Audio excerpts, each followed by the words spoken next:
약세 전망은 2020년 3월보다 높은 수준까지 갔고요. 강세 전망은 코로나 팬데믹 때보다 더 낮은 수준까지 왔어요. 경기 침체의 가능성은 얼마나 있는가 퍼센트 정도의 수익을 거둘 수 있는데 여기서 더 끌고 가기에는 조금 더 확인할 게 남아있다. 일단은 차익 실현을 하시고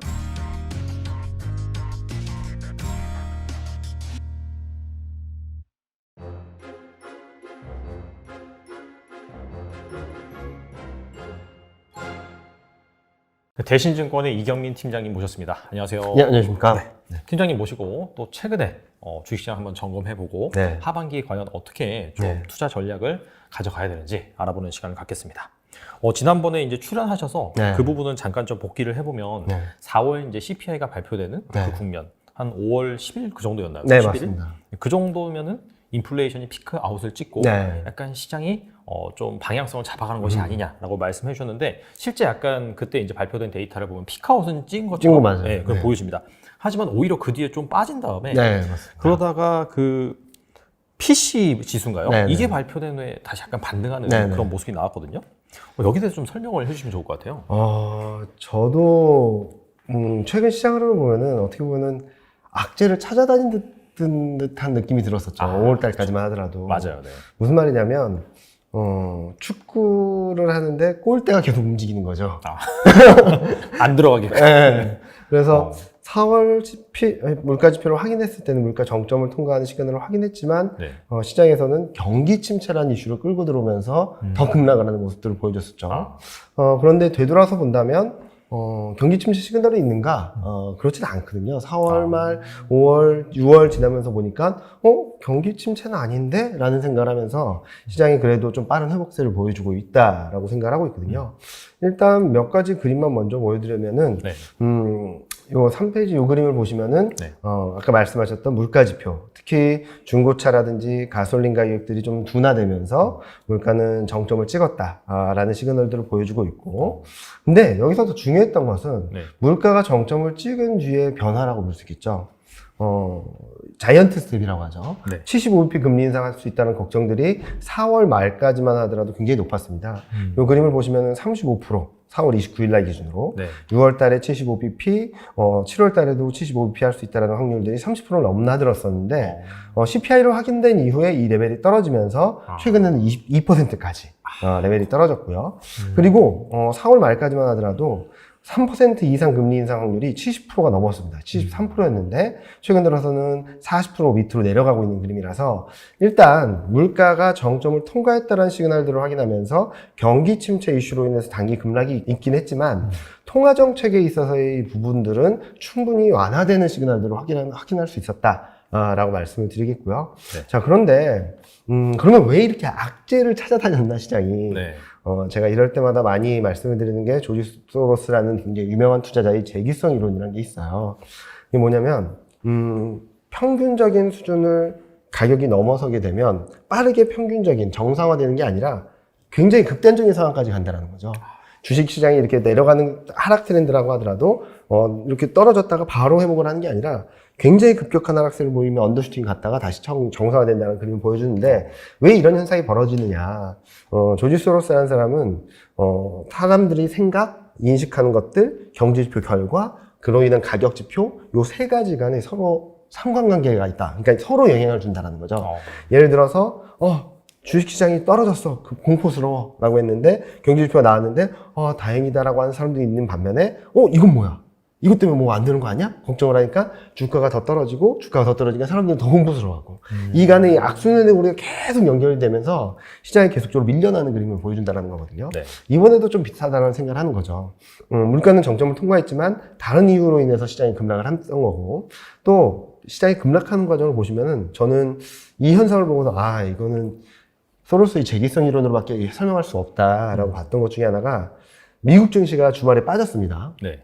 그러니까 이게 빠졌으니까 아시아 증시도 빠지잖아요. 네. 아시아 증시 빠지니까 미국 선물주가 또 빠져요. 그리고 또 아시아 증시가 끝나고 유럽 증시가 시작해서 빠지니까 또 빠지는 거예요. 네.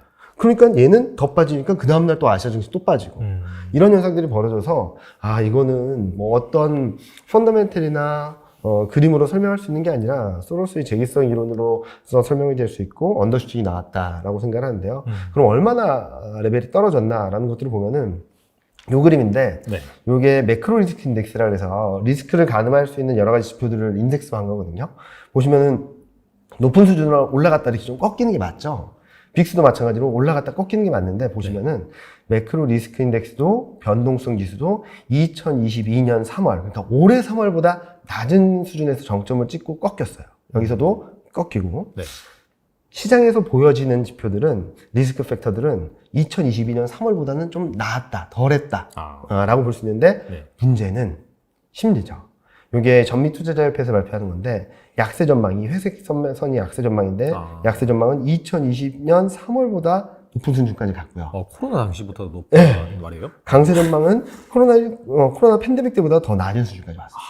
그러니까 실제로 들어왔던 리스크나 변동성 팩터보다도 심리가 워낙 위축됐기 때문에 서로 간의 악순환의 고리를 형성을 하면서 시장이 급락을 했고 이 급락하는 과정에서 좀 안정을 찾을 수 있는 이유가 있었지만 심리가 워낙 위축되다 보니까 경기 침체라는 팩터를 끌고 들어오면서 시장을 더 떨어뜨렸다라고 볼 수 있겠죠. 자, 그러면은 경기 침체의 가능성은 얼마나 있는가라는 것들을 생각해 보면 아직까지는 없다. 라고 말씀드릴 수 있겠고요. 네. 그래서 지금은 경기 회복이 된다라고 말씀드리기 어렵겠지만 아직까지 경기 침체의 시그널은 확실히 있다. 경기 침체가 언제쯤 온다라고 말할 근거도 없다라는 거죠. 그래서 여기 요 그림을 한번 보시면은 이게 미국 GDP 성장률, 유럽, 중국 GDP 성장률인데 안 좋은 건 맞아요. 네. 안 좋은 건 맞아요. 네. 뭐 아시다시피 22년 GDP 성장률이 하향 조정되면 평상시라면 23년은 올라오거나 플랫합니다. 그렇죠. 왜냐면 이게 기저효과가 들어오니까 이게 올라오는 그림이 나오겠죠. 근데 최근 보면은 미국도 유럽도 중국도 GDP 성장률이 같이 내려가고 있어요. 올해도 안 좋은데 내년에 더 안 좋을 수 있어 라는 걱정이 들어오는 건 맞는 것 같거든요. 네. 그런데 그렇다고 해서 경기 침체냐? 아직은 아니에요. 미국도 2% 성장, 유럽도 2.3% 성장, 중국도 4에서 5% 성장은 가능하다라는 얘기 나오고 있거든요. 그리고 클리브랜드 연준에서 발표하는 경기 침체 확률도 지금 5% 미치예요. 이런 것들을 봤을 때 전반적으로 경기 침체에 대한 시그널이나 어느 징조, 지구는 없는데 시장은 너무나도 공포스러웠던 거죠. 그래서 시장이 급격하게 떨어지긴 했지만 그다음부터 빠르게 회복세를 보이면서 코스피는 2650을 넘어섰고 뭐 S&P, 나스닥 같은 경우도 저점 대비 한 7, 8%, 10% 가까운 반등을 보이고 있다라고 생각할 수 있을 것 같습니다. 알겠습니다. 근데 이제 궁금한 게 이제 PC 지수가 발표된 이후에 좀 반등을 했단 말이에요. 네. 이거 같은 경우에는 사실 앞서 말씀하신 재기성 이론 때문에 계속해서 공포를 떨다가 진짜 피크아웃을 지났네라고 좀 확인을 하니까 그때서 약간 좀 심리가 가라앉으면서 반등했다고 볼 수 있을까요? 그때는 여러 가지가 겹쳤어요. 뭐냐면은 PC 물가 지표랑 소비 지표가 같이 발표됐거든요. 근데 PC 물가 지표는 예상보다 좀 떨어진 모습들을 보여줬고 그렇죠. 거기다가 소비 증가율이 예상보다 좋았어요. 그러니까 물가는 정점 2달 연속 떨어졌어. 그리고 소비 예상보다 좋은데 전월 대비 플러스인데 경기 침체는 아니구나 라고 하면서 이렇게 올라온 그림들을 보여줬다라고 볼 수 있겠죠. 안 그래도 지금 뭐 경기 침체는 아니다라고 말씀하시잖아요. 그래서 최근에 발표된 경제 지표 이 부분도 좀 살펴볼 필요가 있는데 지난번에 이제 출연하셔서 고용의 증가가 이제 소비로 잘 이어지는지 그 부분을 확인해야 된다 말씀하셨는데 그 부분은 좀만 구체적으로 설명해 주시면 좋을 것 같아요. 일단은 소비는 견조합니다. 아직은. 네. 이 그림을 한번 보시면은 소비 전년 대비 증가율도 여전히 한 자릿수대 하이 싱글 수준에서 등락을 보여주고 있고 전 월 대비 변화율도 최근 몇 개월 동안 플러스권을 유지하고 있어요. 전월 대비 변화율이. 그래서 나쁘지 않다라고 말씀드릴 수 있는데 근데 저희 이코노미스트랑 얘기를 하다 보면은 소매 판매도 금액이에요. 금액에는 뭐가 녹아 들어있을까? 물가가 녹아 들어있죠. 그렇죠. 그래서 실질적인 소비가 이 정도일지는 좀 봐야 된다라는 얘기는 하고 있어요. 그래서 소매 판매 증가율을 보면 자파, 차, 온라인, 그러니까 뭐 여전히 전자제품이라든지 자동차라든지 의복이라든지 리오프닝 관련된 종목들과 어느 정도 그동안 IT 기기나 자동차까지도 견조한 모습을 보여주고 있다라고도 말씀을 드릴 수 있겠는데 그러면 이게 지속될 수 있을까가 더 중요한 거잖아요. 그렇죠. 그리고 제가 말씀드렸던 것도 고용이 소득, 소비 이렇게 연결되는지를 봐야 된다고 말씀을 드렸었는데 일단은 소득이 아직까지 그렇게 좋진 않아요. 거의 멈춰 있다시피 하다라고 보시면 될 것 같아요. 네네. 그러니까 고용이 많이 늘긴 했었는데 최근 들어서 또 둔화되는 모습들을 보여주고 있고 실업률 같은 경우도 좀 안정세를 보이고 있지만 노동 참가자율이라든지 실질적으로 고용 취업자 수를 보면은 조금 1, 2월 달에 바짝 올랐다가 지금 3, 4월 달에 좀 둔화되고 있어서 그런 부분도 좀 봐야 되겠다라는 말씀을 드리고 있고요. 여기 보시면은 가처분 소득은 거의 멈춰 있는데 소비는 이렇게 늘어나 있잖아요. 네. 왜일까라고 봤더니 여기 보시면 이게 저축, 초과저축액이거든요. 작년에 재난지원금을 받았던 게 아직까지 좀 남아 있었던 거예요. 근데 지금 보면은 과거 평균치를 거의 다 밑으로 내려오고 있어서 소득이 어느 정도 상쇄해주는 시점이 돌아야 되는데 조금 미스매치 구간으로 들어가는 것이 아닌가라는 생각을 하고 있고, 여기다가 또 하나는 최근 들어서 좀 뉴스에 나오는 거나 기업 실적들을 보면은 비용 부담이 커지고 있다. 그쵸. 원자재 가격이 워낙 올라서. 맞아요. 네. 그러면서 몇몇 기업들은 채용 계획을 5분의 1, 3분의 1로 줄이는 모습들을 보여주고 있거든요. 그래서 제가 말씀드렸던 고용이 개선되고 소득이 늘어나고 소비가 더 이렇게 좋아지는 그런 사이클에 비용이라는 인플레이션이라는 변수가 확 들어오면서 이런 연결고리가 좀 약해지거나 끊기는 거 아닌가라는 걱정을 하고 있거든요. 그래서 저희가 올해 하반기를 전망을 하면서 원래는 저도 이번에 2분기에 턴어라운드하고 3분기에 올라가게 되면은 추세 반전 가능성까지 열어놓자라고 말씀드렸었는데, 앞서 말씀드렸던 물가라든지 여기다가 중국 봉쇄 조치 장기화, 네. 곡물 가격 상승 이런 것들이 막 섞여 있어서 4분기는 일단은 좀 조심하자. 코스피가 2,800선 후반까지는 갈 수 있는데 네. 2,900, 3,000을 가기 위해서는 이런 얽힌 실타래들이 풀려야 되는데 아직까지는 풀릴 조짐은 조금 확인하기 어렵다라는 말씀드리고 있어서 네. 트레이딩 전략으로서는 지금 사셨다면, 그러니까 제가 그동안 말씀드렸듯이 2,600 밑에선 사고 2,600 깨지면 많이 사고 라고 말씀드렸었는데, 그런 전략을 수행하셨다면 2,800, 2,900선 근처까지는 수익을 10% 정도의 수익을 거둘 수 있는데, 여기서 더 끌고 가기에는 조금 더 확인할 게 남아있다. 일단은 차익 실현을 하시고 네. 대응 전략 그리고 향후 흐름들이 어떻게 전개되는지를 좀 확인하고 대응하셔도 늦지 않을 것 같다는 말씀드리고 있습니다. 알겠습니다. 근데 그 가처분 소득이 이제 거의 멈춰 있는 거는 네. 한 얼마 전까지만 하더라도 임금 상승률이 어마어마하다고 네. 계속해서 이제 맞습니다. 뉴스에서 네, 나왔었잖아요. 나왔어요. 네. 그럼에도 불구하고 가처분 소득이 늘지 않는 거는 왜 그런 걸까요? 일단은 네. 고용이 안 느는 거죠. P하고 고용이. Q가 있으면은 P가 올라가긴 하는데 네. Q가 늘진 않다 보니까 이게 실질적인 소득이 늘어나지 않았던 거고, 음. 왜 그랬나 보면은 일을 안 해도 먹고 살 수 있었거든요. 음. 초과저축이 엄청나게 많았기 때문에 네네. 꼭 일을 할 이유가 없었죠. 그러다가 최근 1월, 2월 달 되니까 코로나19 확진자 수도 줄어들고 위드 코로나로 가고, 그리고 여기 보시는 바와 같이 올해 들어서 초과저축액이 거의 평균 이하로 내려가면서 가지고 있던 돈도 다 쓴 상황이라서 사람들이 많이 뛰어들긴 했는데, 이제는 균열이라고 말씀드렸던 이유는 이제는 내가 일하고 싶어도 기업 차원에서 잠깐만 비용 때문에 우리 천천히 생각해보자 라고 하는 상황이 좀 오버랩되는 것 같아요. 네. 원래는 물가라든지 비용 부담이 좀 덜했다면 이런 것들이 좀 선순환되면서 좀 긍정적으로 갈 수 있었는데, 지금 현재 시점에서는 이런 우리가 예상하지 못했던 우크라이나 사태, 그로 인해서 유가라든지 이걸 다 레벨이 올라갔죠.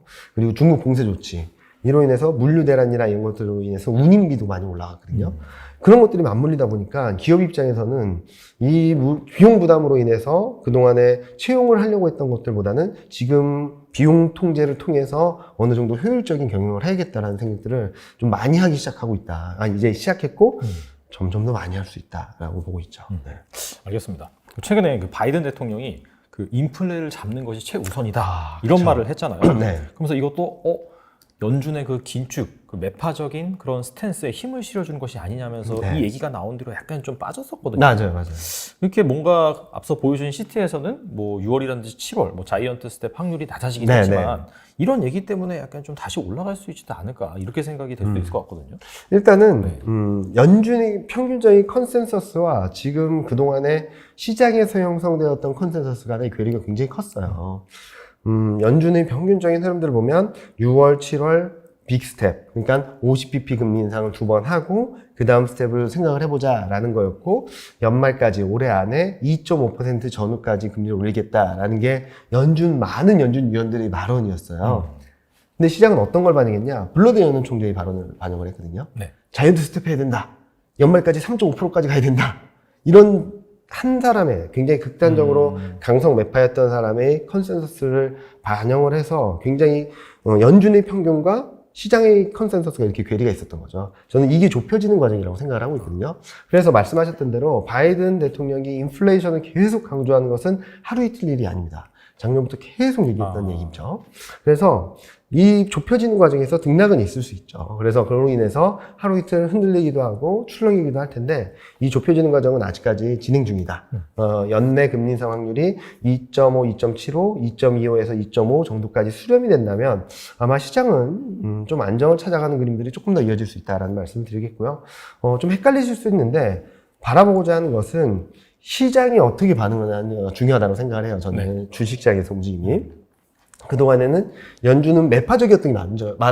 매파적으로 변화했던 건 맞는데 시장은 강성 매파인 블러드 연준 총재의 발언을 이렇게 반영을 했던 거예요. 근데 지금 이게 좁혀지는 과정이다라고 보는 거고 그 안에서 바이든 대통령 같은 경우는 이제 중간 선거가 가까워지면 가까워질수록 경제, 물가 이쪽에 계속적으로 얘기를 할 수 있거든요. 이런 것들이 바이어스를 줄 수는 있지만 지금 흐름들을 좀 바꿔놓진 않을 거다. 오히려 이 괴리를 좁혀놓은 다음에 연준 위원들의 스탠스가 어떻게 바뀌는지가 좀 중요하다고 말씀드리고 있죠. 네. 알겠습니다. 그러면은 물가 부담은 분명히 있고 거기에 따른 경기 불확실성은 좀 더 커졌다고 볼 수 있겠지만 단기적으로는 기회가 될 수 있습니다. 2,800선 후반, 2,900선 초반 정도가 나와서 네. 그 정도의 되돌림 과정은 있을 수 있다. 제가 걱정을 하는 것은 연준이 컨트롤할 수도 없고 꺾일 가능성을 좀 열어놓고 바라보고 있기 때문에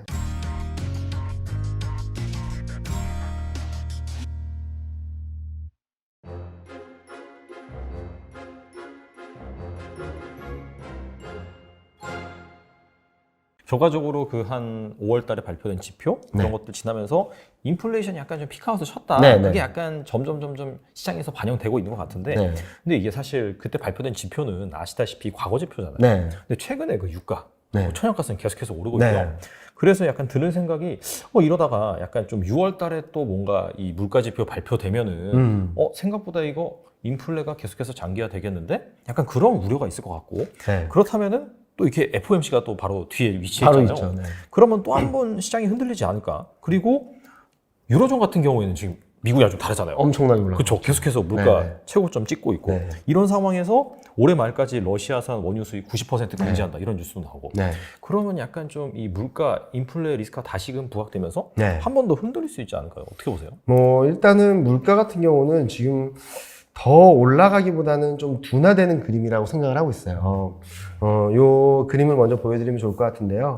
위에 그림이 위에 왼쪽이 여기가 미국 CPI인데 클리브랜드 연준을 들어가서 보시면 매일매일 업데이트가 되긴 합니다. 이게 좀 올라갔어요. 근데 요즘 유가가 올라가다 보니까 이게 반영돼서 올라갔는데 그렇다 하더라도 전반적인 전망치는 2분기 피크, 3분기, 4분기 좀 슬로우하게 둔화되는 그림들을 보여주고 있거든요. 근데 말씀하셨듯이 유럽 쪽의 물가가 급등을 하는 것들 이런 것들은 좀 지켜봐야 돼요. 그리고 물가 부담들이 계속적으로 이어지는 가운데 자 연준의 통화 정책은 이미 굉장히 강성 매파인 사람의 스탠스를 반영을 하고 좀 슬로해지는 과정이죠. 그렇죠. 반대로 ECB 같은 경우는 물가가 오름으로 인해서 인플레이션 통제를 하기 위해서 뭘 해야 되냐? ECB도 이제 통화 정책을 조금 더 긴축적으로 가져갈 거예요. 그러면은 물가 부담은 분명히 있고 거기에 따른 경기 불확실성은 좀 더 커졌다고 볼 수 있겠지만 단기적으로는 기회가 될 수 있습니다. 단기적으로 기회요? 달러, 유로. 통화 정책에 있어서 두 가지가 팩터가 중요한데요. 미국하고 유럽, 그러니까 달러 인덱스를 구성하는 거에 57% 이상이 유로화거든요. 그래서 둘이 정반대로 갑니다. 그렇죠. 그래서 주로 보는 게 둘 간의 경제 성장 격차, 통화 정책 격차를 보는데 연준의 통화 정책은 갈 때까지 가고 좀 슬로해지는 구간이라면 ECB는 점점 좁혀지는 것 같다가 좀 최근 들어서 좀 매파적인 스탠스를 보여주게 된다면 당분간은 둘 간의 통화 정책이 좁혀질 수 있다는 것 때문에 달러가 더 올라가기 어려운 환경. 유로화 강세, 달러 약세 구도로 만들어줄 수 있는 환경이다라고 볼 수 있겠죠. 물론 말씀하셨던 대로 물가 부담이 증시에, 경제에, 소비에 어떤 영향을 미칠지는 좀 지켜봐야 될 것 같아요. 그래서 아까도 말씀드렸던 것처럼 안도렐리는 있겠지만 4분기, 내년 좀 초반, 상반기까지는 경기 흐름들이 어떻게 되는지를 좀 지켜봐야 된다, 확인해야 된다라고 말씀드렸던 이유도 이런 예상치 못했던 변수들이 계속 들어오는 거죠. 그래서 이런 것들이 하나둘 누적되고 있어서 저는 4분기부터는 조금 불안 요인들이 많아질 것 같긴 해요. 근데 지금 3분기는 워낙 경기 침체, 통화 정책도 굉장히 매파적인 스텝, 이런 것들을 선반영한 뒤라고 본다면, 이 정도는 아니야, 라는 것만으로도 좀 올라올 수 있고, 이 와중에 미국과 유럽 간의 통화 정책 격차가 좁혀진다라고 본다면, 달러가 한 번쯤은, 한국, 중국, 네. 신흥아시아 쪽에 기회를 줄 수 있지 않을까라는 생각을 하고 있고요. 물론 이걸로 인해서 시장이 막 좋아진다라기보다는 지금 이런 변화들이 궁극적으로는 어떤 영향을 줄지는 봐야 되겠지만 단기적으로는 기회가 될 수 있다라는 말씀을 드리고 싶습니다. 네. 어떻게 보면 약간 좀 나비 효과라고도 볼 수 있겠네요. 네. 약간 유로존 쪽에서 매파적인 스탠스를 가져감으로 인해서 네. 유로화가 달러 대비 강세를 보이니까 이제 달러 가치가 좀 하락하고 네, 그런 맞습니다. 부분들이 약간 좀 외국인들의 자금이 유입될 수 있는 네. 그런 환경이 된다. 그리고 또 유가 같은 경우는 지금 저는 130달러를 단기간에 쉽게 넘어서진 않을 거라고 생각을 하고 있어요. 왜냐면은 우크라이나 사태로 인해서 이슈로서의 충격 변수는 충분히 받았다라고 생각을 하거든요.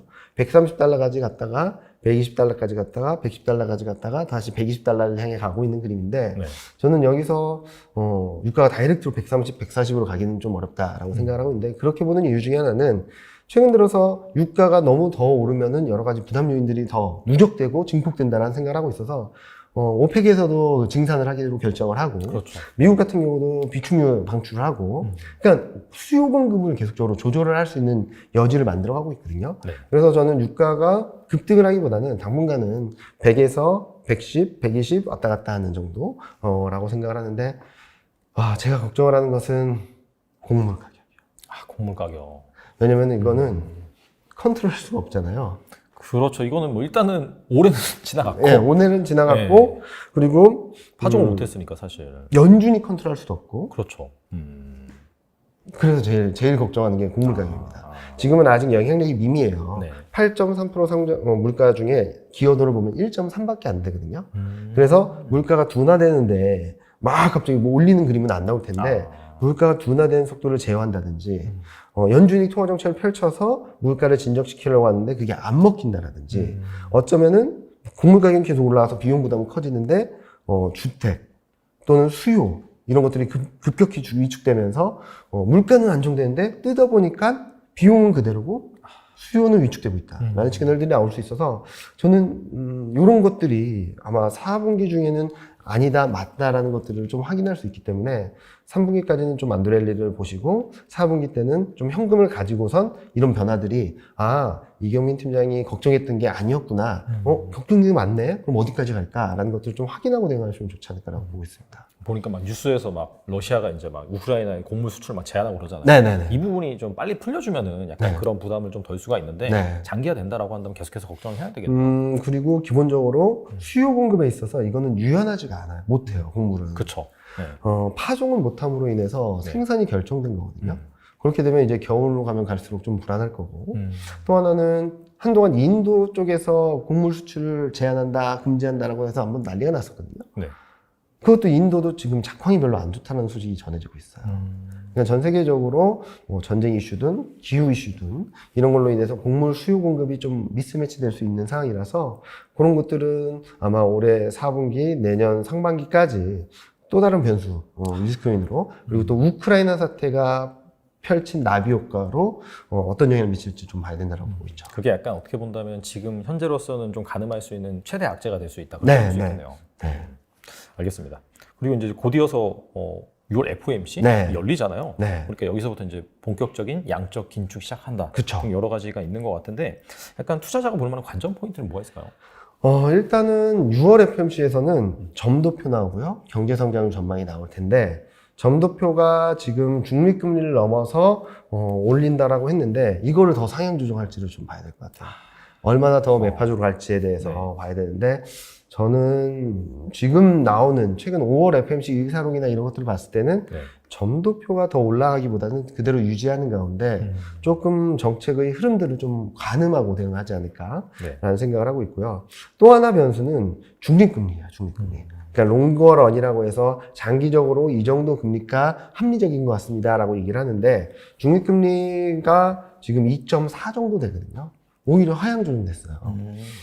이게 더 하향 조정될지 아니면은 올릴지 요거를 봐야 되는데, 올린다고 본다면 연준이 매파적인 스탠스와 어느 정도 물가 상승 압력을 자기네들이 컨트롤할 수 있는 범위를 조금 컨트롤할 수 없는 영역에서 올라오고 있다는 것들을 인정할 수 있기 때문에 근데 이 어느 것이 좋을 수 있다라고 말씀드리긴 되게 어려운 것 같아요. 왜냐면은 해석의 문제라고 말씀드렸잖아요. 그렇죠. 예를 들어서 2.6으로 올렸다고 한다면 그러면 연준도 2% 물가를 고집한다는 게 아니라 3%를 올릴 수 있겠구나. 그러니까 연준이 목표라는 CPI가, 물가 지표가. 그런 해석이 가능하고, 또는 이게 2.5, 2.6으로 올린다고 하면, 그럼 3%까지 가는 거 아니야? 라는 걱정을 할 수도 있고, 만약에 이걸 내린다고 한다면, 장기 성장이 꺾인 거 아니야? 이거 더 안 좋아지는 거 아니야? 라고 걱정을 할 수 있어서, 저는 아무것도 안 하는 게 제일 좋은 거라고 생각을 하고 있어요, 솔직히. 근데 어느 변화가 있다면 변화에 대한 해석에 따라서 좀 시장이 출렁일 수 있는데 저는 궁극적으로 점도표를 그대로 둔 상황에서 이런 미세 조정이 있다고 한다면 단기적으로 출렁일 수는 있어도 시장에서는 통화 정책이 더 매파적으로 가진 않겠다라는 생각을 조심스럽게 하지 않을까라는 생각을 하고 있고요. 그리고 그 직전에 물가 지표를 확인하기 때문에 이 물가에 대한 해석도 좀 중요한 것 같아요. 만약에 파월 기자회견에서 물가는 정점을 통과하는 시그널들을 계속적으로 보여주고 있다. 그리고 미국 경제는 좋다. 자신 있다라는 얘기를 하면 시장이 결과를 보고 출렁일 수는 있어도 파월 연준의장 발언으로 인해서 올라갈 수 있다라고 볼 수 있는데 만약에 경기에 대한 판단이 또 한 번 이렇게 꺾이는 그림을 보여주게 된다면 그게 제일 가장 큰 리스크라고 생각을 하고 있죠. 최근 FMC 이후에 시장을 보면은 결과에 충격을 받고 파월 연준 의장의 기자회견에서 쭉쭉쭉 올라가는 모습을 보여줬잖아요. 그만큼 시장이 걱정하는 것은 연준의 스탠스도 되게 중요하지만 연준이 바라보는 경기 상황이 어떤지. 그러니까 과거 흐름을 보면은 금리 올릴 때 시장이 좋았거든요. 맞아요. 네. 왜냐면은 금리를 올리는 이유가 경기가 좋아라는 뒷받침이 됐기 때문인데 지금은 좀 다른 것 같아요. 물가 때문에 금리를 올리긴 하지만 물가로 인해서 경기에 대한 불안감들은 커지는 상황이거든요. 이런 것들이 좀 미스매치 되어 있는 구간이라서 안도랠리는 나올 수 있는 구간이지만 이런 흐름들이 얼만큼 시장에, 경제, 수요에 영향을 줄지는 좀 지켜봐야 된다, 확인해야 된다는 말씀드리고 싶습니다. 사실 뭐 중립금리를 올리냐 안 올리냐 이거보다 더 중요한 게 파월의 기자회견 여기에서 미국 경기를 어떻게 보느냐, 약간 글로벌 그런 경제에 미치는 변수를 어느 정도로 지금 판단하느냐 그게 훨씬 더 중요하다. 그렇게 볼 수가 있겠네요. 알겠습니다. 그리고 팀장님께서 가져오신 자료를 보면은 또 이제 3분기, 뭐 하반기 코스피 2,800 후반인가요? 여기까지 가능. 앞서서도 이제 계속해서 그 부분 언급해 주셨는데 약간 거기에 대한 근거가 좀 궁금하긴 하거든요. 일단은 이 그림을 보시면은 이 그림은 제가 5월 초중순부터 똑같이 그려서 이렇게 업데이트 드린 내용인데 아마 최근 데이터는 업데이트가 안 된 겁니다. 그런데 저는 2,700선 돌파 시도하고 등락은 있다 하더라도 다시 2,800선 중후반까지 간다라고 생각을 하거든요. 근데 이 2,870선이 뭐냐면은 12개월 포워드 PR로 10.5배예요. 그러니까 2021년 6월 정점 찍고 조정을 계속 받고 있잖아요. 조정받은 구간 동안의 평균 PR이에요. 그러니까 밸류에이션 상으로 굉장히 저평가되는 수준까지 내려왔던 게 이제 정상화될 수 있다. 이 정도까지라면 정상화됐다라고 말할 수 있을 정도의 수준인 것 같고요. 또 하나는 여러 가지를 봤어요. 그러니까 12개월 선행, 영업이익, 순이익, EPS, 그리고 경제 데이터, 수출, 광공업 생산, 소매 판매, 경기 선행지수 이런 것들을 전년 대비 변화율을 비교해 봤거든요. 코스피랑. 봤더니 코스피 혼자 마이너스 17%, 18%고요. 나머지는 마이너스로 한 게 하나도 없습니다. 어떤 경제 지표도, 어떤 이익 지표도. 그래서 이 둘 간의 괴리율을 가지고 평균을 내봤거든요. 그랬더니 2010년 이후 평균이 이 수준이에요. 평균은 마이너스 1 편차가 여기고요. 그보다 낮은 수준의 코스피하고 괴리율이 유치하고 있습니다. 그리고 수출 같은 경우는 마이너스 2 표준 편차까지 더 밑으로 내려와 있고요. 그래서 저는 요 수출은 마이너스 2 표준 편차, 다른 지표들은 여기 마이너스 1 표준 편차까지 회복을 한다라고 가정을 해서 본다면 10% 정도 상승 여력은 있더라고요. 그래서 2600선 초중반에서의 10%라고 한다면 2800선 후반, 2900선 초반 정도가 나와서 그 정도의 되돌림 과정은 있을 수 있다. 여기서 중요한 것은 경제 지표가 좋아집니다. 경기가 턴합니다. 이익이 계속적으로 좋아질 겁니다가 아니라 이 흐름들이 둔화된다 하더라도 평균보다 밑에 있는 수준, 굉장히 언더슈팅되어 있는 구간을 회복하는 것만으로도 2800선 후반대는 갈 수 있는 영역이다라고 말씀을 드리고 있죠. 그러니까 펀더멘탈 지표가 좋아지지 않음에도 불구하고 시장이 아까 말씀드렸던 심리가 워낙 무너진 데 따른 언더슈팅 구간을 회복하는 수준이 한 2,800선 후반대 지금보다 10% 정도 상승 여력, 반등 여력이 있지 않을까라고 네. 생각을 하고 있습니다. 근데 사실 딱 눈에 띄는 게 수출 대비 너무나 지금 네. 확실히 좀 저평가돼 있는 네. 그런 상황이긴 한데 그거는 또 이런 얘기를 할 수 있을 것 같아요. 최근에 이제 그 수출 데이터 발표되는 거 보면은 수출은 예상보다 상회하는 견조한 수준을 기록을 하는데 네. 반대로 수입이 더 많이 늘어가지고 네. 지금 계속해서 뭐 2개월 연속인가 네. 무역 수준이 적자가 적자죠. 나고 있잖아요. 그래서 약간 좀 그런 것 때문에 저렇게 저평가받는 것은 아닌지 그렇게 생각할 수도 있을 것 같아요. 그런 부분도 있을 거고요. 한국 증시가, 그러니까 수출이 좋아져서 한국 증시가 좋아지려면 물량이 늘어야 돼요. 물량은 안 늘고 있어요. 그럼 약간 좀 환율 효과 그런 거가요, 그러면? 아니요, 가격 효과. 가격, 그러니까 인플레이션이다 보니까. 여러 가지들이 인플레이션 영향들이 경제 지표나 이런 데 굉장히 많은 변수로 작용을 하는 것 같아요. 지금 보면은 수출 가격 지수는 이렇게 올라가고 있는데 수출 물량 지수는 이렇게 멈춰 있어요, 바닥권에. 과거 데이터를 보면은 물량이 올라올 때 증시가 좋았거든요. 근데 지금은 가격 효과만 있는데 가격 효과만 있는 것들이 대부분 에너지, 네. 철강, 네. 조선, 시클리컬인데 기대 인플레이션은 꺾이고 있죠. 통화 정책은 매파적으로 하니까 기대 인플레이션은 꺾이고 그런데 가격은 오르고 이게 상충되다 보니까 시클리컬 종목들이 더 이상 치고 올라가기는 좀 어려운 환경이고 그렇다고 해서 물량이 늘지 않으니까 수출주들이 막 올라가기도 쉽지 않고 이런 사면초가 현상들이 벌어지고 있어서 수출 데이터는 좋아 보이지만 이게 지속성이 있을까? 그리고 가격이 꺾인다고 해서 좋을까? 물가가 안정된다고 해서 좋을까? 이런 의구심들이 계속 여기에 퀘스천 마크가 들어있는 거죠. 그래서 계속적으로 수출 데이터가 좋다라는 것들을 증시가 온전히 반영을 하지 못하고 물가와 물량과 그리고 환율 효과랑 이런 것들이 서로 돌고 돌면서 서로 간에 디스카운트를 하고 있는 것이 아닌가라는 생각을 하고 있습니다. 어찌 보면 그러한 상황 때문에 사실 그런 평균 대비 확실히 좀 많이 네. 저평가되어 있는 그런 상황이고 그런 상황을 이미 가격에서 이미 다 반영을 했기 때문에 네. 아무래도 이제 3분기 같은 경우에는 어느 정도 이제 평균적으로 회귀할 수 있는 네. 그런 기회가 마련이 될 것이다. 네, 그렇게 보시는 거겠네요. 네. 근데 평균까지라기보다는 네. 어마어마하게 언더슈팅되어 있는 것들이 일정 부분 정상화되는 것만으로도 10% 상승 여력이 있고 앞서 말씀드렸던 대로 제가 걱정하는 네. 물가나 아니면은 뭐 병목 현상이나 우크라이나 사태나 중국 변수로 인해서 여러 가지 나비 효과들이 3분기, 4분기 경제에 좀 하방률을 높여줄 수 있다고 보는데 그런 것들이 아니야라고 한다면 그다음부터는 더 올라가겠죠. 평균 수준까지 회복하려는 모습들을 보여준다면 20% 이상 상승 여력은 있는 거거든요. 그런데 지금은 그 정도까지가 아니라 워낙 많이 빠진 데 따른 정상화 정도만 본다 하더라도 10% 정도 상승 여력이 있으니까 일단은 여기까지 기대를 하고 2800선 후반, 2900선 초반까지 열어놓고 대응을 하시고 그 다음 스텝은 경제 지표가 이제는 좋아질 거야 라고 하면은 그 다음 스텝으로 여기 평균 수준까지 올라가는 그림을 보여주겠죠. 네. 그런데 일단은 거기까지 기대하기보다는 워낙 많은 변수들이 너무 많으니까 저도 올해처럼 연간 반년이 지나지 않았잖아요. 맞아요. 네. 연간 전망을 이렇게 미세 조정을 한 적은 처음이에요. 그러니까 연간 전망이 네, 있으면 큰 흐름을 그려놓고 전망을 해놓고 네. 변수가 있으면 약간 타이밍 조정을 하는 정도인데 올해 같은 경우는 저점 타이밍도 굉장히 늦어졌고 올해 하반기 전망을 하면서 보니까 제가 생각했던 것보다 바람처럼 지나갈 줄 알았던 우크라이나 사태와 중국 봉쇄 조치가 워낙 길게 되다 보니까 슥 지나간 게 아니라 계속 머물면서 안개를 만든 것 같아요. 그래서 통화 정책도 그렇고 여러 가지 안개 속에서 떠듬하면서 계속 한 발 천천히 나갈 수밖에 없는 환경이 아닌가. 그래서 저희 이코노미스트도 계속적으로 얘기했던 게 연준이 뭔가 액션을 취해서 효과가 있을 거고 그로 인해서 연착륙이 가능하다라고 열어놓을 수 있겠지만 연준이 지금 안개 속을 헤매고 있다. 통제할 수 없는 병목 현상, 교역, 네. 그리고 물가, 특히 물가 중에서도 곡물 가격 네. 이런 것들이 너무 이렇게 산적해 있다 보니까 연준의 연착륙 가능성이 더 높다라고 말하기는 어렵지 않냐. 경착륙 가능성까지 열어놔야 되지 않냐라고 해서 저는 최근 들어서는 조심스럽게 안도랠리 가능성은 열어놓되 그 다음 스텝에 있어서는 확인하고 대응하자라는 말씀을 드리고 있죠. 확실히 약간 좀 2분기 실적 시즌에 와서 뭐 약간 기업들의 가이던스라든지 네. 뭐 그때 가서의 경제 지표라든지 네.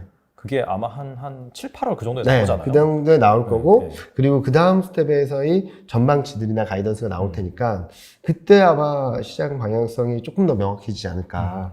근데 지금은 많이 떨어진다는 정상화된 뒤에, 이제부터 어느 정도 정상이 된다면은 이제 정신을 차리고 현실을 바라보겠죠. 근데 현실이 만만치 않다라고 생각을 한다면, 좀 흔들리거나 좀 내려갈 수 있고, 바라봤던 현실이 우리가 이때까지 걱정했던 것보다 좀 낫네라고 하면은 한 단계 더 올라가는 그림을 만들어줄 텐데, 저는 아직까지는 좀 꺾일 가능성을 좀 열어놓고 바라보고 있기 때문에, 원래는 좋게 보고 있었는데, 네. 워낙 여러 가지 변수들이 있어서, 그래서 지금은 안도랠리는 가능한데, 그 다음 스텝은 좀 확인하고 대응하자라는 말씀 드리고 싶습니다. 네. 그게 이제 뭐 한 3분기 말에서 한 4분기 네. 초 정도, 그 정도. 3분기가 지나면서 좀 네. 나올 텐데, 2분기 실적은 그렇게 나쁘진 않을 것 같아요. 7월달, 8월달 좀 확인할 수 있는. 왜냐면은, 기업들이 원자재를 들여와서 뭔가를 하잖아요. 네. 근데 먼저 들어온 거를 쓰겠죠. 그러니까 작년 말 올해 초에 들어왔던 것들을 그래도 가격이 지금보다는 좀 싼 애들을 먼저 쓰면서 원가 상승에 대한 부담은 점점 올라오는 건 맞지만 아직까지 맥스는 찍지 않았고, 환율 효과는 작년 상반기까지 환율이 굉장히 낮았거든요. 네. 환율 효과는 아직까지 유지되는. 그러니까 비용 부담은 올라오고 있는데 환율 효과는 아직까지 살아있는. 그런데 이제 3분기가 지나면서 비용 부담은 커지고 환율 효과는 약해지면서 저는 그래서 2분기는 많은 분들이 걱정하시는데, 걱정했던 것보단 다행이야 라고 생각을 할 수 있겠지만 실질적으로 좀 시장에 확인해야 할 것은 3분기 실적이다 라고 보고 있고요. 그리고 과거 흐름들을 보면 실적 패턴을 보면 1분기는 서프라이즈, 2분기는 예상상해, 네. 3분기는 예상보다 부진, 4분기는 쇼크. 이게 매 분기마다 반복됐거든요. 4분기에는 특히 안 매번 나오잖아요. 쇼크였죠. 네. 이런 것들이 반복되는 패턴만 본다 하더라도 2분기는 걱정했던 것보다 좀 낫거나 걱정했던 수준, 3분기는 그보다 좀 못한 수준. 왜냐면은 실적 전망에 있어서도 좋을 때는 계속적으로 상향 조정되고 안 좋을 때는 좀 하향 조정되는 경향이 있는데, 1분기 실적 서프라이즈가 실적 전반적인 흐름들을 좀 높여놨어요. 그래서 기대치를 조금씩 쌓아가고 있다. 2분기는 거기에 크게 미스하지 않겠지만 3분기는 거기에 미스할 확률도 좀 열어놔야 되지 않을까라는 생각을 하고 있습니다. 알겠습니다. 결과적으로는 안도랠리는 당분간 펼쳐질 수 있지만 여러 가지 경제 지표라든지 뭐 곡물 가격 상승, 네. 그런 것들을 잘 지켜보면서 네. 약간 3분기 이후부터는 좀 보수적으로 네. 대응하는 게 좋겠다. 대응하는 게 좋겠다. 네, 그렇게 정의를 하고 하면 될 것 같습니다. 네. 싸고 그래도 뭐 이익 모멘텀이 살아있는 애들이 좋을 거거든요. 저는 원티어로 꼽으라면 여기서 더 빠지겠어? 라는 생각을 한다면 외국인도 들어오고 있는데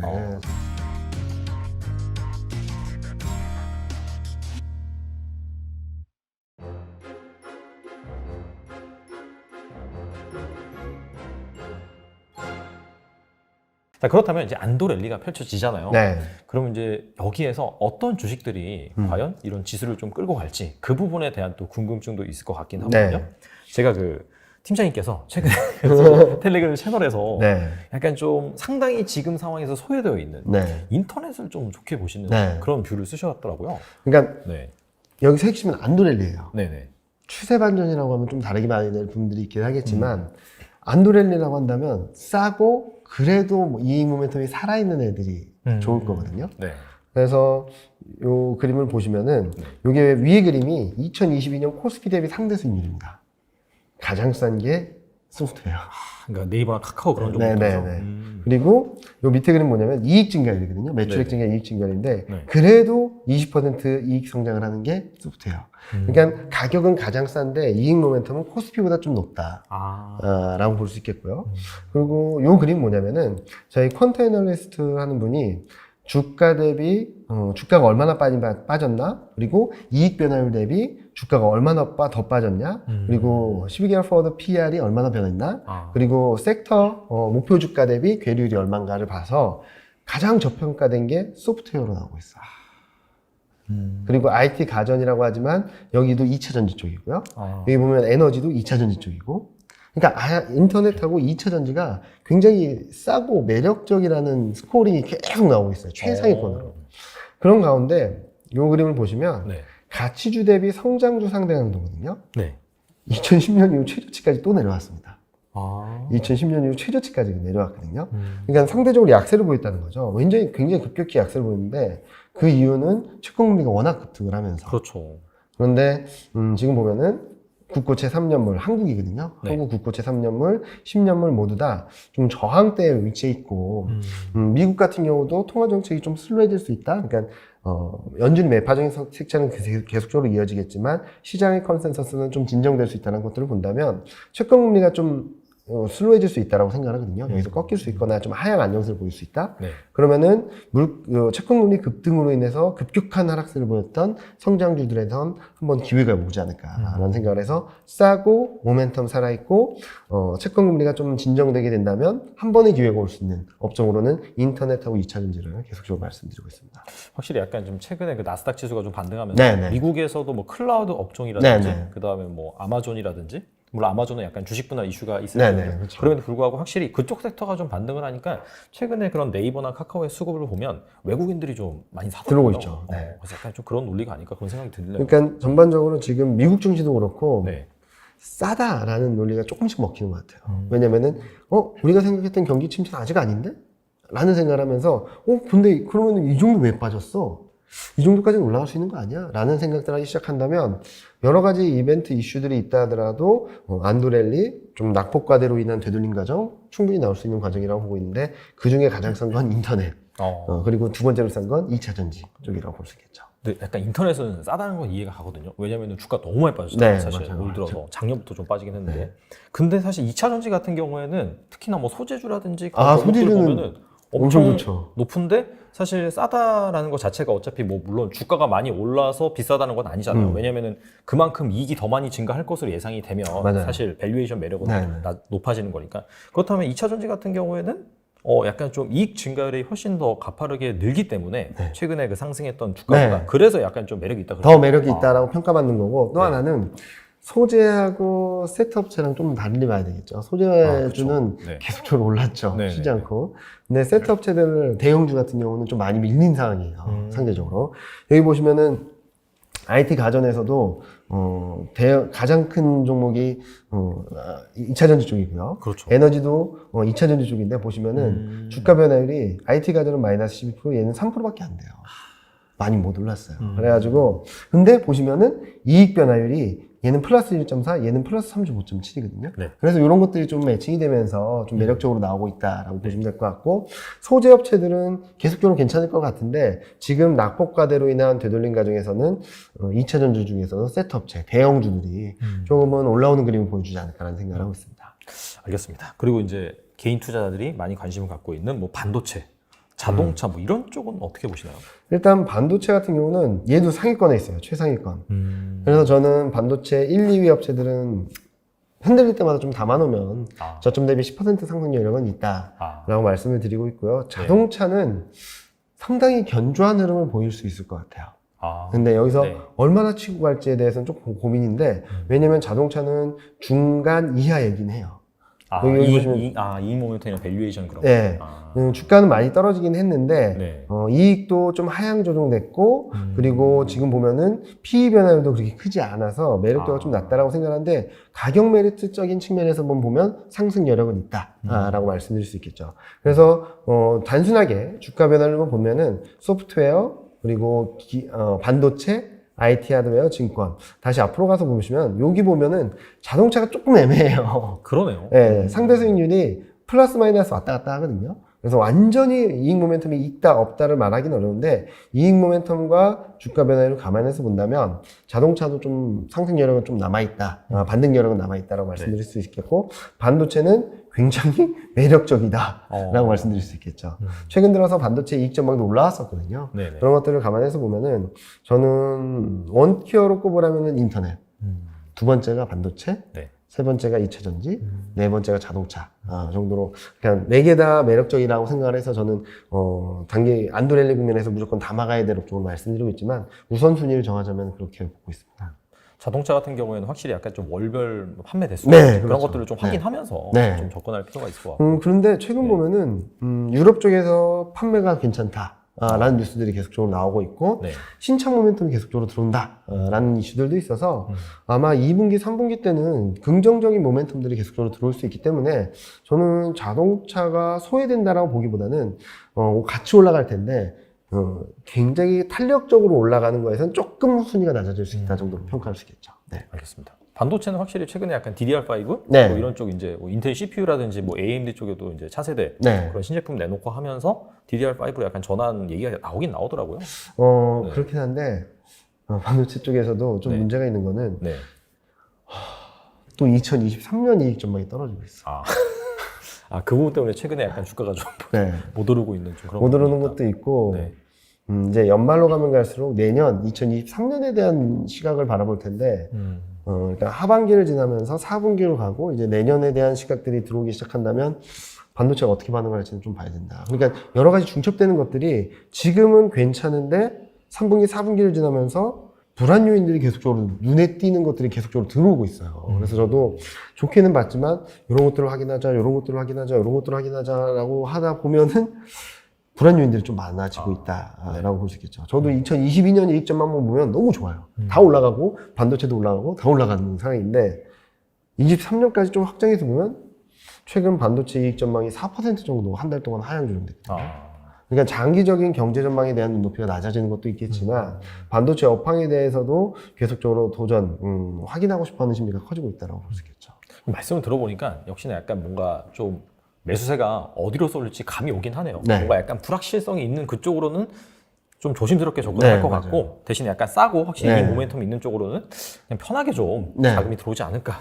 여기서 더 빠지겠어? 라는 생각을 그러니까. 한다면 외국인도 들어오고 있는데 저는 네. 그런 것들을 들어오고 있어서 저는 개인 투자자분들이 뭐 저점 매수를 하셨거나 아니면은 뭐 그동안 좀 조정받는 과정에서도 계속 비중이 많으셔서 버텨오신 분들이라면 잘 지켜야 된다. 2,800선 중후반대까지는. 네네. 그래서 5%, 3%, 5%를 났다고 해서 자르게 된다면 좀 그 이상의 수익을 좀 거두기 어렵다라고 생각을 하고 있어서 지금은 시간과의 싸움, 네. 그리고 지수 레벨에 대한 싸움이라서 잘 모아 놓으셨다면 또는 그동안 조정 국면을 힘들게 버텨오셨다면 2,700선을 회복하는 시점에서 정리하고 떠나기보다는 조금 기다리시면은 조금 더 좋은 가격에 정리할 수 있는 기회가 올 수 있다고 보고 있죠. 네. 알겠습니다. 꼭 팀장님 말씀처럼 근데 진짜 연초만 하더라도 그 정도면은 사실 뭐야 라고 생각했는데 지금 상황에서 생각해보면 야, 정말 거기까지 오른다고? 그쵸. 그런 상황이라서 근데 확실히 증시는 빠질 때는 확실히 펀드멘탈보다 더 빠지기도 하고 또 오를 때는 네. 오버슈팅하는 그런 부분이 네, 있기 맞습니다. 때문에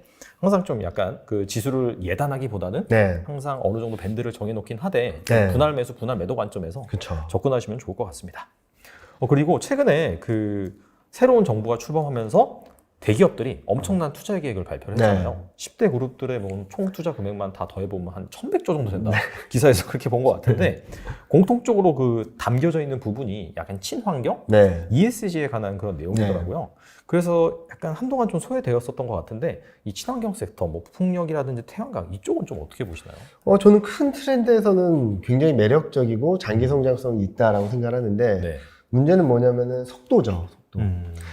시장에서는 이런 트렌드가 있을 거고 앞으로는 이런 속도로 갈 거라고 기대했지만 네. 최근 들어서 우리나라뿐만 아니라 유럽이나 글로벌 전반적으로 너무 속도가 빠를 수 있다.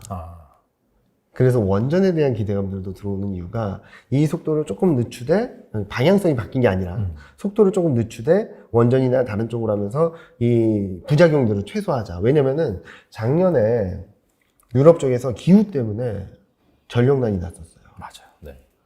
그런 것들을 겪다 보니까 거기다가 이번에 우크라이나 사태, 러시아 이슈에 이런 것들이 들어오다 보니까 얘네한테 너무 속도를 가져가다 보면은 부작용들이 계속적으로 들어올 수 있다는 거죠. 자기네들이 컨트롤할 수 없는. 특히 친환경은 태양광, 수력, 풍력이라서 사람이 어떻게 할 수 있는 부분이 아니거든요. 석탄을 덧댄다든지 그런 게 아니라 일주일 내내 비가 오면은 또 문제가 생기는 거고. 그렇죠. 네. 그런 것들에 대한 보완 정책이 필요하기 때문에 이 속도를 조금 슬로우하고 그 대신에 뭐 다른 쪽으로 보완하는 것들 좀 탄탄하게 가자라는 얘기를 하고 있는데 글로벌 기업들, 국내 기업들이 거기에 투자하는 건 분명히 맞습니다. 네. 투자를 해야 되고 네. 앞으로 투자를 계속 할 거예요. 근데 단기적인 주가 모멘텀이 얼마나 될까 기대감에 반등을 할 수는 있어도 속도가 좀 슬로해지는 과정에서 이 흐름들이 주가가 이렇게 만약에 올라왔다면 다시금 이렇게 조정받는 아니면은 좀 완만해지는 그림으로 보고 있어서 투자 계획을 발표하는 거는 긍정적으로 볼 수 있겠지만 시장 전반적인 환경들이 좀 경기도 다운턴이고 여러 가지 요인들이 불안 요인들이 많다라고 하면은 사람들이 안 믿겠죠. 계획이잖아요. 네네, 그렇죠. 근데 시장 분위기가 좋을 때는 어떠냐면 스토리를 짭니다. 이걸 투자하면 몇 년 뒤엔 얼마가 나고 몇 년 뒤에 이익이 얼만큼 나와서 야, 그러면 이 밸류에이션이 싸다. 그럼 여기까지 더 올라갈 수 있어. 이런 스토리가 만들어지는데 시장 분위기가 안 좋을 때는 투자 계획 발표하면 진짜 5년 만에 할 수 있어? 이런 얘기를 하게 되겠죠. 그래서 최근에도 네. 저도 질문을 굉장히 많이 받았는데 네. 투자 계획 발표했는데 네. 왜 주가가 못 오르냐고 막 질문을 하시더라고요. 그러게요, 진짜. 그러면 제가 반문을 했죠. 그러면은 투자 계획을 발표하면은 주가가 오른다고 하면 매일매일 투자 계획을 발표하면은 매일매일 주가가 오르나요? 물어봤더니 대답 못 하시더라고요. 네. 무슨 말이냐면은 투자 계획이라는 것은 앞으로의 어떤 성장성을 갖고 플랜을 짜고 거기에 애드업 해가지고 더 투자를 많이 하겠다라는 건데 이게 분위기가 좋을 때는 이 애드업 되는 거에 대한 가치를 평가해주면서 주가에 반영을 하지만 주가가 좀 다운턴일 때는 이 투자가 계획이 높아졌다라고 해서 여기에 대한 신뢰도보다는 지금에 대한 불안 요인들이 더 커 보이는 거죠. 그리고 만약에 예를 들어서 경기가 침체되고 경기가 많이 안 좋아지고 기업 이익이 안 좋아진다면 그 투자 계획에 대한 신뢰도가 확 떨어질 수밖에 없는 거잖아요. 그렇죠. 그런 것들에 대해서 디스카운트가 될 수밖에 없는 상황이라서 증시나 투자 환경 그리고 매크로 환경들을 계속 바라보자라고 말씀드린 이유도 그 상황에 따라서 시장을 어떻게 하는지 똑같은 이슈라도 시장에서 어떻게 받아들여지는지가 다르거든요. 근데 지금은 불안 요인들이 많기 때문에 투자가 아무리 많이 나온다 하더라도 그걸 계속적으로 디스카운트하고 검증하고 계획이라는 차원에서의 디스카운트 요인들은 분명히 있을 수밖에 없다라고 말씀드리고 있습니다. 확실히 작년까지만 하더라도 그쵸. 신재생 에너지가 거의 최대 성장 산업처럼 네, 여겨졌는데 갑작스럽게 이제 신재생 에너지를 커버가 안 된다 네. 하면서 원전 들어오고 천연가스 맞습니다. 들어오고 하다 보니까 그 기대감이 푹 꺼진 상황에서 그리고 뭐 글로벌 기업이 아니라 우리나라 기업에서 뭔가 투자 계획을 발표했다 네. 한들 뭐 이게 이렇게 되진 않으니까 그런 부분 때문에 약간 좀 그렇다는 네. 생각이 드네요. 그래서 지금 현재 시점에서는 친환경 에너지라든지 4차 산업혁명이라든지 이런 것들은 전반적인 트렌드는 계속 갑니다. 근데 여기에 대한 속도 조절이라든지 주가가 먼저 올랐다가 떨어진다든지 아니면 언더슈팅이 딱 올라온다든지 이런 과정이 있을 뿐이지 저는 큰 트렌드에 있어서 이 방향성 자체가 바뀐다고 보지는 않거든요. 그런데 많은 분들이 이런데 왜 못 올라가? 라고 생각을 하신다면은 좀 방향성보다는 방향성에 대한 의심보다는 속도라든지 아니면 주가가 어느 수준에 와 있나 지금 친환경 같은 경우는 국내 주가가 여기 와 있다면 되돌리는 과정 분명히 있겠죠. 네. 모멘텀으로 인해서. 그런데 그 이상을 바라볼 수 있을 정도의 매크로 환경, 펀더멘털 환경이 아니라면 좀 단기 반등, 기술적 반등, 안도랠리 정도로 염두에 두시고 대응을 하시고 추세 반전까지는 매크로 환경에 대한 부분들을 조금 더 염두에 두고 보자라고 말씀드리고 싶습니다. 중국은 꺾이고 아세안과 미국이 올라오는 그림이거든요. 한국의 수출 구조가 좀 바뀌지 않을까. 긴 호흡으로 봤을 때는 아세안 쪽을 좀 집중하고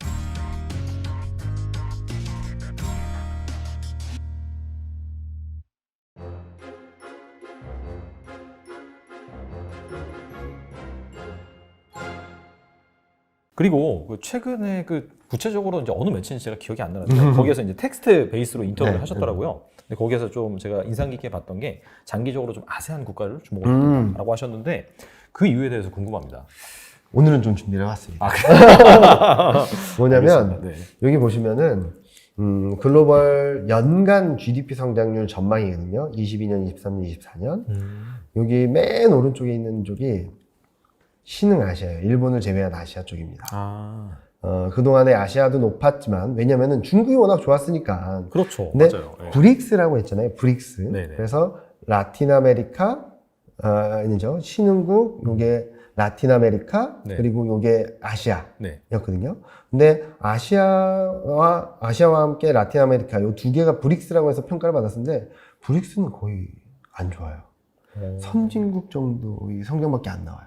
이제 남은 거는 아시아 쪽, 일본을 제외한 아시아인데, 네. 아시아도 옛날보다 많이 떨어졌네 라고 할 수 있잖아요. 네. 근데 옛날보다 떨어진 건 맞는데, 옛날보다 떨어진 이유는 중국 때문이에요. 여기 보시면 요 파란색이 중국이거든요.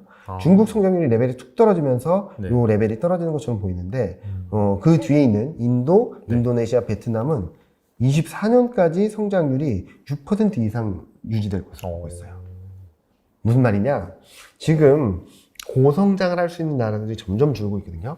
브릭스에서 라틴 아메리카는 예전에 탈락을 했고 최근 들어서 중국까지도 중성장 국면으로 중저성장 국면으로 들어가는 것 같고 그나마 남아있는 게 아세안이라는 거죠. 자, 그러면 아세안 그래 경제 성장이 다른 나라보다 좋은 건 알겠어. 근데 왜 주목해야 돼? 그 이유는 요 그림인 것 같아요. 여기 보시면은 지역 국가별 수출 비중이거든요. 한국의 수출 비중. 보시면은 중국은 한때 30% 넘나드는 게 지금 20% 중초반이거든요.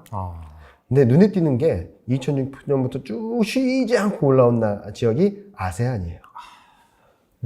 고성장을 하기도 하고 한국도 남방 정책을 펼치면서 아세안에 대한 투자라든지 그런 것도 굉장히 많이 했거든요. 그런 성과들이 나오면서 수출 비중이 19%예요, 지금. 전 지역에서 2등입니다. 근데 저 그래프만 보면은 나중에 이게 추세적으로 이어진다고 그쵸? 하면 약간 골든크로스 나오는데요. 그게 중요하다는 거예요. 몇 년 뒤에는. 네. 왜냐면은, 여기 보신 것처럼 중국 GDP 성장률은 4%대, 5%대 왔다 갔다 할 텐데, 다른 나라들, 인도, 인도네시아, 베트남은 60, 70%로 갈 거거든요. 그러면은 그 격차가 벌어지면서, 네. 거꾸로 이 격차는 좁혀진다라고 볼 수 있겠죠. 그리고 또 하나 올라오는 게 미국이죠. 미국도 쫙 비중이 줄었다가 네. 2012년, 13년, 그리고 2018년 미중 무역 분쟁을 거치면서 중국은 꺾이고 아세안과 미국이 올라오는 그림이거든요. 그래서 지금 IPEF 가입했지 않습니까? 맞아요. 네. 그런 것들도 이런 맥락에서 좀 이해할 수 있는 부분이고, 자, 그러면 이렇게 말씀드리면 또 그런 질문 하세요. 네. 이 아세안에 인도, 인도네시아, 베트남 팔아봤자 뭐 옷 팔고 모르는 거 아니냐. 그래서 이 그림을 준비했는데, 아세안 수출 비중이 가장 높은 게 디스플레이입니다. 그리고 섬유, 그 다음에 석유, 그 다음에 무선통신기기, 그 다음에 반도체. 보시면은 디스플레이 엄청나게 올라가고 있고요. TV를 많이 보나? 왜 이렇게 디스플레이가 많죠? 그거는 공장도 가 있고, 그런 우리나라 공장들이 지금 동남아시아 쪽으로 많이 이전을 하고 있지 않습니까? 그런 영향들도 있고, 보시면은 뭐 섬유나 석유 제품들은 좀 떨어지고 있어요. 여기 보시면은 이게 섬유류고, 이게 석유 제품은 떨어지는데, 이게 반도체는 좀 유지되고 있고, 보시면은 무선통신기기는 좀 올라오고 있고. 그러니까 IT 비중이 점점 좀 올라오고 있거든요. 네. 그런 것들을 봤을 때, 아세안의 성장성, 그리고 비중이 높아지는 부분들, 그리고 IT 비중이 점점 커지고 있다는 점들은, 당분간 경기에 대한 불확실성은 있겠지만, 그런 흐름들을 한번 거치고 난 뒤에는 한국의 수출 구조가 좀 바뀌지 않을까. 그리고 중국에 너무 편중되었었던 것들이 좀 다변화되면서 한국 시장에서는, 한국 증시에 있어서는 좀 기회 요인이 되지 않을까라는 생각을 하고 있어. 긴 호흡으로 봤을 때는 아세안 쪽으로 좀 집중하고, IT가 또 하나의 시장을 만들어가는 과정이 아닐까라는 생각을 하고 있어서 아세안 지역을 주목해야 된다는 말씀을 드리고 있습니다. 확실히 약간 지금 본 정권도 그렇기도 하고, 네. 그 다음에 그 중국에서 워낙 제로 코로나 정책을 그쵸. 심하게 쓰다 보니까 그쵸. 뭐 애플도 그렇고 지금 공급망을 약간 동남아 쪽으로 재편한다 네. 그런 얘기가 나오고 있잖아요. 근데 그런 관점에서 보면 확실히 좀 아세안 쪽이 약간 탈중국 수혜 관점에서 접근해 볼 만하겠네요, 진짜. 그래서 IPF 들어가면은 안 좋은 거 아니냐라는 얘기들을 많이 하세요. 인도 태평양이잖아요. 네네. 그러면은 자, 인도 태평양 모두 다 중국 의존도가 굉장히 높아요. 그러면 딱 자를 수 있느냐? 못 자르죠. 못 자르죠. 네. 그리고 IPF를 왜 만들었냐? 이전에 만들었던 기구들이 다 안 먹혔기 때문에 또 새로 만든 거거든요. 왜? 인도 태평양은 두 개가 필요한 거죠. 중국에 대한 의존도가 높다 보니까 미국과 같이 뭔가를 함으로써 중국도 견제하고 미국 쪽에 우리 이렇게 할 테니까 이것 좀 해줘. 이렇게 하면서 또 이해득실이 있을 거고 거기서 밀당을 할 수 있는 관계니까 또 들어간 거예요. 그래서 당장 뭐 중국에 대한 의존도를 싹둑 잘라버리고 중국을 버리고 뭐 이렇게 할 수는 없어요. 어느 나라도. 네네. 만약에 그게 가능했다면 미국은 이미 했겠죠. 그렇죠. 미국도 못하고 있잖아요. 미국도 못하고 있는데 그쵸. 다른 나라들한테 하라 그러면 그냥 먹히겠냐고.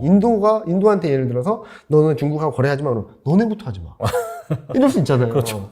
그렇기 때문에 그런 거 너무 걱정하지 말자. 대신에 그 시간 동안 그 시간이 걸리긴 하겠지만 그런 방향으로 갈 텐데 그 시간 동안에 어떤 기회를 찾을 것인가. 제가 생각하기에는 한국이 IPF 들어간 거라든지 전반적인 트렌드는 아세안 쪽의 시장에 좀 포인트가 맞춰지는 것이 아닌가 생각을 하고 있어서 한국 증시에는 한 번의 우여곡절을 겪은 뒤에는 또 다른 재편 과정을 통해서 좀 좋은 기회, 모멘텀을 맞지 않을까라는 생각을 하고 있습니다. 그러니까 약간 좀 크게 본다면은 아세안 쪽에 직접적으로 투자하는 것도 뭐 지수 관점에서 네. 괜찮을 것 같고 두 번째로는 아세안 쪽에 좀 집중되어 있는 네. 뭐 IT라든지 네. 보여주신 그런 기업 쪽에도 기회가 있다 네. 이렇게 볼 수 있겠네요. 그렇게 볼 수 있고 한국 증시, 한국 경제도 좋은 그림들이 만들어지고 있다. 단기적으로는 뭐 우여곡절이 있을 것으로 보고 있지만 네.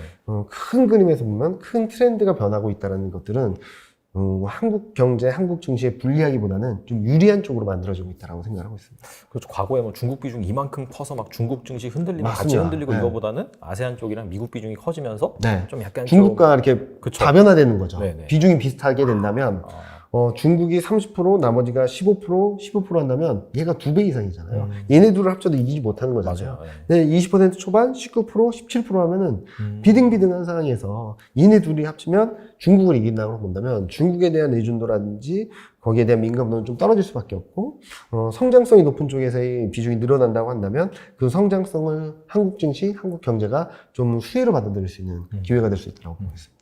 알겠습니다. 꼭 팀장이 말씀하신 것처럼 그렇게 됐으면 좋겠습니다. 네. 오늘 나와주셔서 좋은 말씀 많이 해주셨는데 네. 끝으로 투자자들을 위해서 한 말씀 부탁드립니다. 일단은 요 그림을 마지막으로 말씀을 드릴게요. 요 그림이 뭐냐면은 제가 생각하는 올해 하반기 공식 뷰입니다.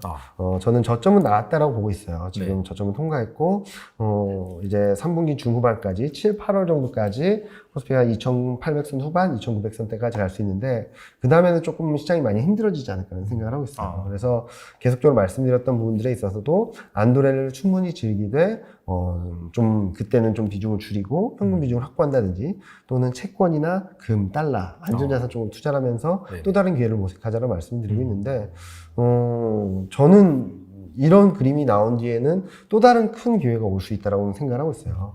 그런데 지금 시장 흐름이 매크로 환경이라든지 물가, 중국, 우크라이나, 공물가 뭐 너무나도 많은 변수들이 이렇게 막 짊어지고 가고 있거든요. 그런 상황에서 너무 희망적인 얘기를 들려드리면 좋긴 하겠죠, 기분이. 그런데 그런 것보다도 좀 마음 아프더라도 좀 냉정하게 바라볼 수 있는 시장의 시각이나 뷰들을 같이 바라보시면서 그 안에서 어떻게 대응할지를 좀 생각을 해보신다면 좀 좋은 투자 기회가 올 수 있다고 생각하고 있고요. 내년 상반기 정도까지는 너무나도 주식에 오리엔티드 되기보다는 여러 자산 시장, 주식시장이 떨어질 때 수익이 나는 상품도 굉장히 많거든요. 그렇죠. 채권이라든지 금, 달러 이런 안전자산들은 주식이 떨어지면 올라갑니다, 수익이. 그런 것들을 잘 생각을 해보시면은 주식이 힘들 때 또 다른 수익처를 찾을 수도 있는 거니까 그런 쪽으로 좀 몇 달 동안 공부를 하셔서 이경민 팀장이 여기 가면은 좀 채권을 사라 그랬는데 금이나 달러를 보라 그랬는데 이런 식으로 투자 범위를 넓히시고 요즘은 또 ETF가 많기 때문에 그렇죠. 좀 그런 것들을 생각을 해보신다면 주식 하나에만 오리엔티 되는 것보다는 좀 자산군을 넓혀서 생각을 하실 때 내 자산을 지킬 수 있는 수단 그리고 주식이 흔들린다 하더라도 또 다른 수익처가 나올 수 있는 부분들도 많기 때문에 좀 시각을 좀 넓혀보시자 라는 말씀을 드리고 있고요.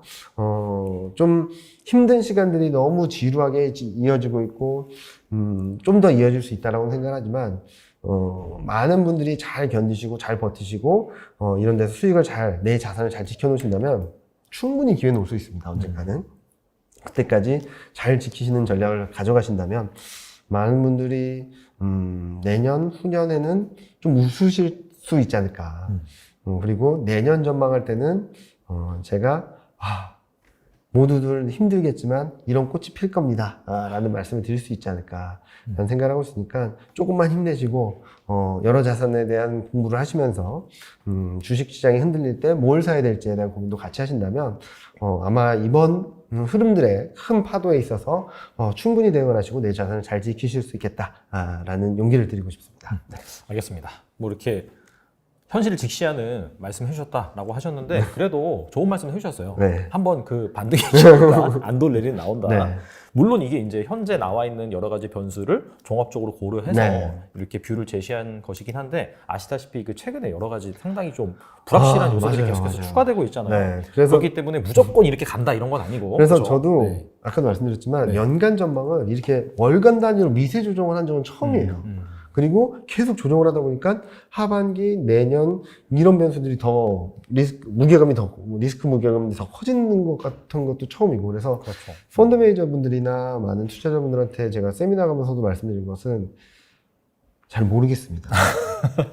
제가 여기까지 생각을 하고 있는데 네. 향후 리스크 변수들이나 아니면 상하 전개되는 것들을 계속 업데이트 드릴 테니까 뭐 제 텔레그램이라든지 아니면 제 세미나라든지 이런 것들을 계속적으로 추적해서 봐주십시오. 만약에 급격한 변화가 있다면 그때 계속적으로 업데이트 드릴 테니까 잘 따라서 와주셨으면 좋겠습니다라고 말씀드릴 수밖에 없거든요. 왜냐면은 저희가 예상하지도 못했던 변수들이 팡팡팡 들어왔고 이게 들어왔다가 해소되는 게 아니라 들어와서 계속 끌고 가면서 시장을 계속적으로 흐려놓고 있거든요. 그런 것들이 계속되고 있으니까 저희 입장에서는 들어왔던 변수들이 이슈성으로 끝난다 하더라도 매크로 팩터에는 어떤 영향을 미칠지에 대해서 계속적으로 검증하고 있거든요. 그런 것들이 구체화되고 가셔야 된다면 좀 더 명확해질 테니까 그런 것들을 계속적으로 추적하면서 같이 호흡하면서 시장을 대응해 나간다라고 생각을 해 주신다면 좀 더 편하지 않을까 하는 생각을 하고 있습니다. 그래서 물론 이제 오늘 이렇게 뷰를 제시해 주셨지만 또 이렇게 외부에 다른 변수가 나타나면 네. 미세 조정이 충분히 나올 수 네. 있으니까 그래 3분기 팔고 뭐 4분기 현금 무조건 이렇게 생각하지 마시고 또 이제 뭔가 변하거나 중요한 주식시장에 이정표가 발생을 하면은 또 다시 모셔서 저희가 또 그때 이제 뷰를 들어보도록 할 테니까 여러분께서는 하반기 얼마까지 간다. 그거보다는 이 가는 데 있어서 어떤 지표가 핵심적인 역할을 할 것이고 실제 4분기 침체가 온다면은 어떤 이유 때문인지 충분히 말씀을 드렸기 때문에 그런 지표를 잘 보시면서 또 대응을 해 나가신다면은 충분히 좋은 성과를 낼 거라고 생각을 합니다. 지금까지 대신증권의 이경민 팀장님 나와주셔서 감사합니다. 네, 감사합니다.